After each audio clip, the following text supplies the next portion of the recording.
ہے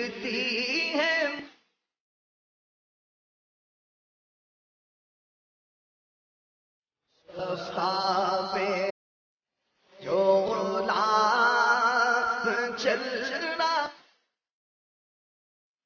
اعلیٰ حضرت امام اہل سنت امام احمد رضا خان علیہ رحمت الرحمن جو میلاد شریف منانے والوں کے امام ہیں، تو اس حوالے سے ایک بات یہ عوام میں کرتے ہیں کہ اعلیٰ حضرت نے اپنے رسالے کے اندر نطق الہلال جو فتاوی رضویہ کی 26ویں جلد کے اندر ہے، اس میں نبی کریم صلی اللہ علیہ وسلم کی ولادت کا دن جو تاریخ ہے وہ 8 تاریخ ذکر کی ہے، تو اور جو نبی کریم صلی اللہ علیہ وسلم کی دنیا سے پردہ فرمانے کی تاریخ ہے وہ 12 ذکر کی ہے۔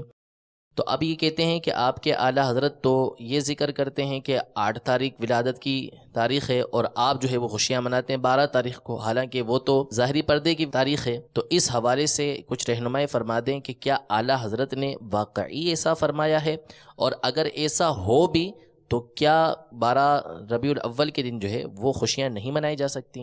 چلو اعلیٰ حضرت کو اس حوالے سے مان لیا نا کہ 8 تاریخ کو بتاتے ہوں، تو اس کو چاہیے کہ وہ 8 تاریخ کو جشن ولادت منائے۔ مناؤ تو صحیح یار، 8 ہی کو مناؤ تو صحیح۔ اب نہ منانی ہے نہ منانے دینی ہے، خالی مس گائیڈ کر رہا ہے لوگوں کو۔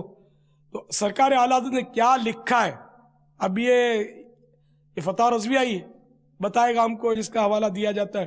ابھی خوب ایسے میں چلتے ہوں گے اس کے آج کل، اور مس گائیڈ کیا جاتا ہوگا۔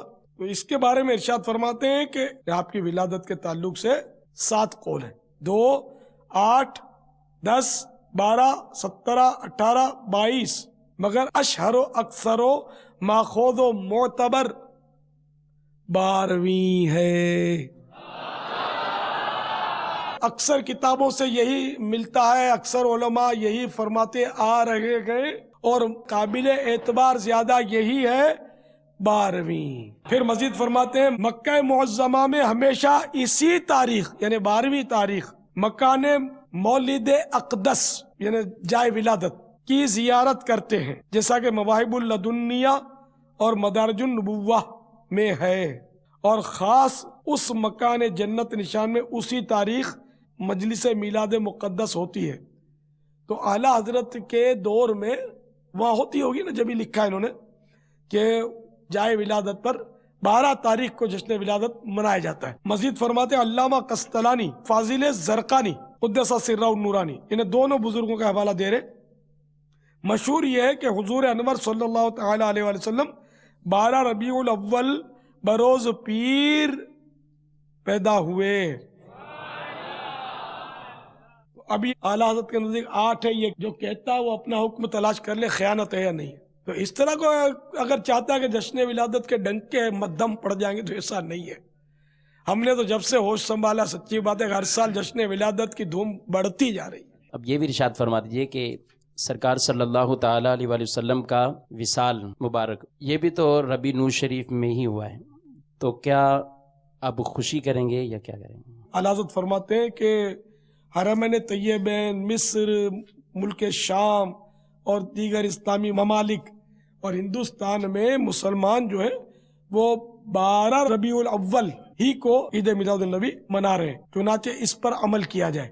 روز ولادت شریف اگر 8 یا بفرض غلط 9 یا کوئی تاریخ ہو، جب بھی 12 کو عید میلاد کرنے سے کون سی ممانعت ہے؟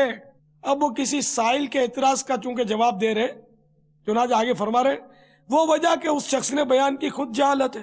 اگر مشہور کا اعتبار کرتا ہے تو ولادت شریف اور وفات شریف دونوں کی تاریخ 12 ہے۔ ہمیں شریعت نے نعمت الہی کا چرچا کرنے اور غم پر صبر کرنے کا حکم دیا، لہذا اس تاریخ کو روز ماتم وفات نہ کیا، روز سرور ولادت شریفہ کیا۔ یعنی اس کو غم کا دن نہیں بنایا گیا بلکہ خوشی کا دن بنایا گیا، کیونکہ وفات کے بعد صرف 3 دن کا سوگ ہوتا ہے، 3 دن سے زیادہ سوگ حرام ہے۔ ہاں بیوی جو ہے وہ شوہر کے لیے 4 مہینے 10 دن سوگ کرے گی، باقی تو 3 دن کا سوگ ہے، 3 دن سے سوگ منانا حرام۔ تو اب اگر کوئی 12 ربیع النور کی وفات کی تاریخ کو غم منائے اس وجہ سے تو وہ تو گناہ گار ہوگا۔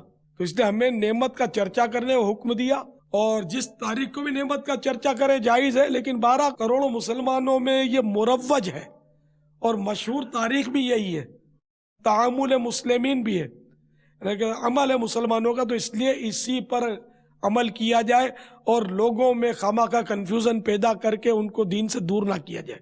واللہ تعالی اعلم ورسولہ اعلم عز وجل وصلی اللہ تعالی علیہ وآلہ وسلم۔ اسے مانتی ہے دنیا،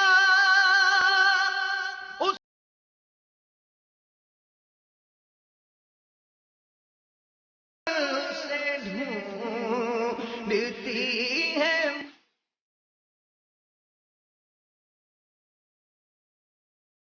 مستقبل